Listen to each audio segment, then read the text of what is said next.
اعوذ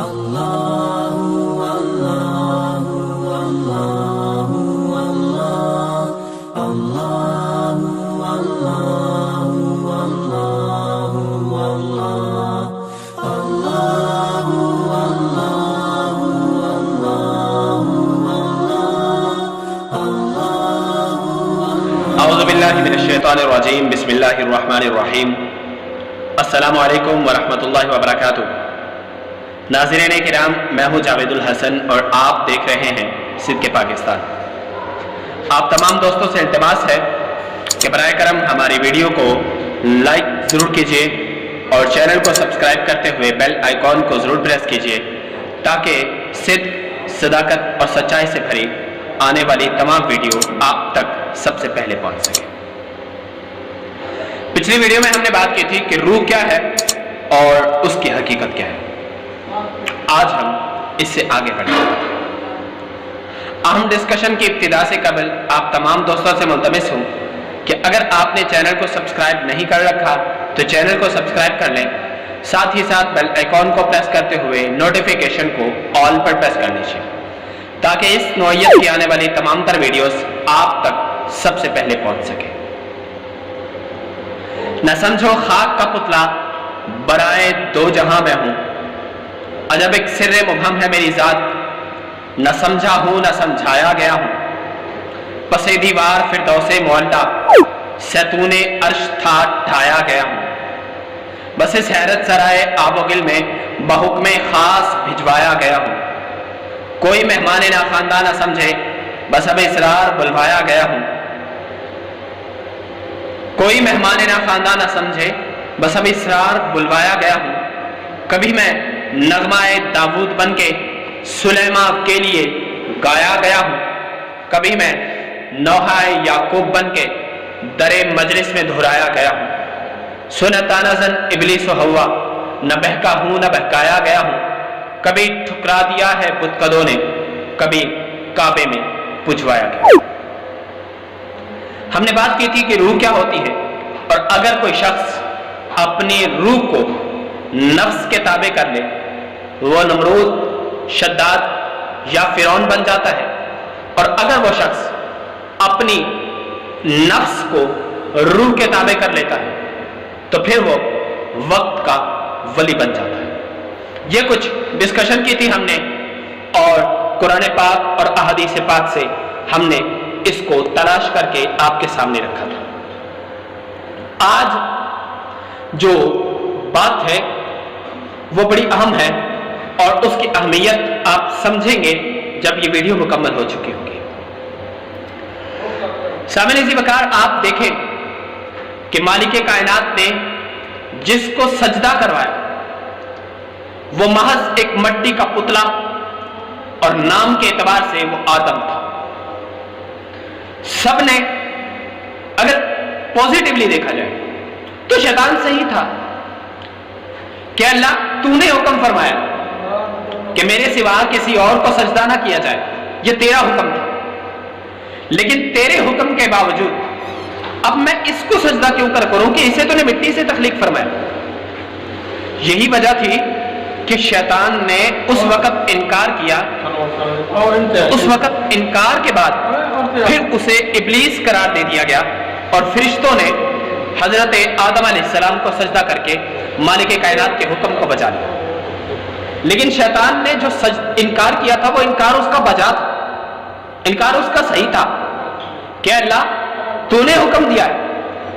تو مجھے حکم دیتا ہے کہ میں تیرے سوا کسی کو سجدہ نہ کروں، اور 6 کروڑ سال تک میں زمین کے ایک ایک ذرے پر سجدے کرتا رہا، تیری عبادت کرتا رہا، لیکن آج تو مجھے اس کا حکم دے رہا جسے تو نے مٹی سے تخلیق فرمایا۔ انا خیر منہ خلقتنی من نار وخلقتہ من طین، میں اس سے بہتر ہوں۔ آپ سوچیں کچھ لمحات کے لیے شیطان ہی ہے، لیکن اس کا قول صحیح تھا، اس کا کہنا صحیح تھا کہ یا میرے رب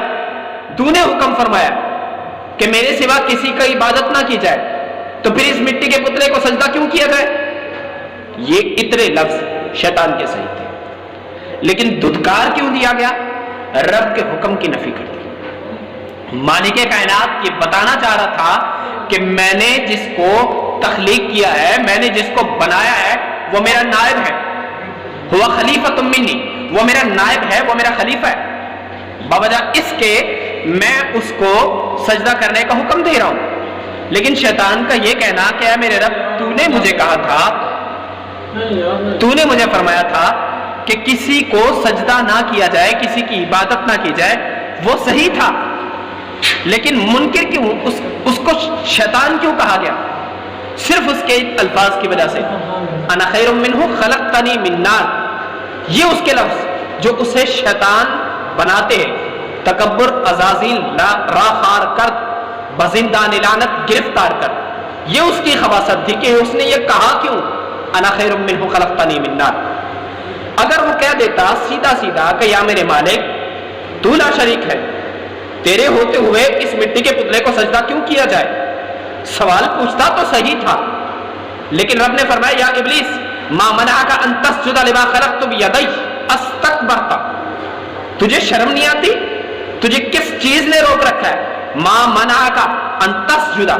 کس چیز نے تجھے روک رکھا ہے کہ تو اس کو سجدہ کرے، لما خلقت بیدی، اس کو کہ جس کو میں نے اپنے دست قدرت سے تخلیق فرمایا تو اس کو سجدہ کیوں نہیں کر رہا؟ اگر وہ یہ کہتا کیا میرے رب تو نے فرما رکھا ہے کہ میں وحدہ لا شریک ہوں، میں تیرے سوا سجدہ نہیں کروں، اگر اتنا کہتا تو شاید ٹھیک تھا، لیکن یہاں اس کے یہ لفظ انا خیر منہ خلقتنی من نار وخلقتہ من طین، میں اس سے بہتر ہوں، یہ لفظ اسے شیطان بنا دیا۔ 6 کروڑ سال تک زمین کے ایک ایک ذرے پر سجدہ کرنے والا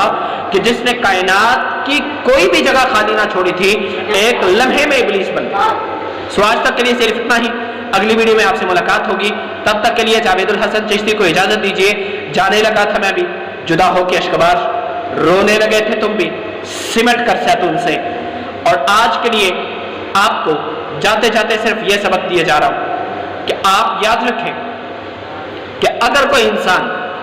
اپنے آپ کو وقت کا خبیث بتاتا ہے تو مالک کائنات اسے دھتکار دیتا ہے۔ آپ کو یاد ہوگا کہ فرعون نے کہا تھا انا ربکم الاعلی، میں تمہارا سب سے بڑا رب ہوں، تو ہوا کیا؟ فاخذہ اللہ نکال الاخرہ والاولی، مالک کائنات نے اس کو دنیا اور آخرت کے لیے عبرت بنا دیا۔ نمرود کہ جو ایک انسان ہوتے ہوئے ستوؤں کے خدا بنائے گئے، اور جہاں کہیں جس قافلے کو پیاس لگتی، بھوک لگتی، وہی ستو کے خدا کو توڑتے، اس کو پانی میں ملاتے اور اس کو پی جاتے۔ حضرت ابراہیم علیہ السلام یہی تو فرما رہے تھے کہ کیسا خدا ہے تمہارا جس کا مجسمہ تم ستو سے بناتے ہو، وقت آنے پر، پیاس لگنے پر، بھوک لگنے پر اسی کو پی جاتے ہو، یہ کیسا خدا ہے؟ اور حضرت ابراہیم علیہ السلام کا پوائنٹ جو تھا وہ صحیح تھا۔ پھر ہوا کیا کہ ایک مچھر نے سوئے خسمے کہ تیر انداز تھا، پشائے کارش نہایت ساختہ، ایک مچھر نے اس کا ایک ایسا حال کیا کہ جو کبھی اس کے دربار میں پہلے آتا تھا وہ سجدہ کرتا تھا، لیکن اب حال یہ ہے کہ جو بھی آتا ہے اس کے سر میں جوتے مارتا ہے، اس کی لاش کو عبرت بنا دیا گیا۔ نمرود مر گیا، مٹی میں مل گیا، لیکن آج کے زمانے میں بھی لاکھوں نمرود ہیں، آج کے زمانے میں بھی لاکھوں قارون ہیں، اور آج کے زمانے میں بھی لاکھوں فرعون ہیں۔ تمہیں ہر کسی سے لڑنا ہے اور تمہیں اپنی زندگی کو جینا ہے امتحان سمجھ کر۔ یاد رکھنا کہ کوئی بھی محمد بن قاسم نہیں آئے گا، کوئی بھی طارق بن زیاد نہیں آئے گا، کوئی بھی ارطغرل الغازی نہیں آئے گا، کوئی بھی عثمان نہیں آئے گا۔ آج تمہیں خود جینا ہے اور تمہیں خود لڑنا ہے۔ قتل حسین اصل میں مرگ یزید ہے، اسلام زندہ ہوتا ہے ہر کربلا کے بعد۔ سو آج کا سبق صرف اتنا ہی کہ ہم تو مائل بکرم ہیں، کوئی سائل ہی نہیں، راہ دکھلائیں کسے کوئی رہرو منزل ہی نہیں۔ الیوم اختتم درسی، السلام علیکم ورحمۃ اللہ وبرکاتہ۔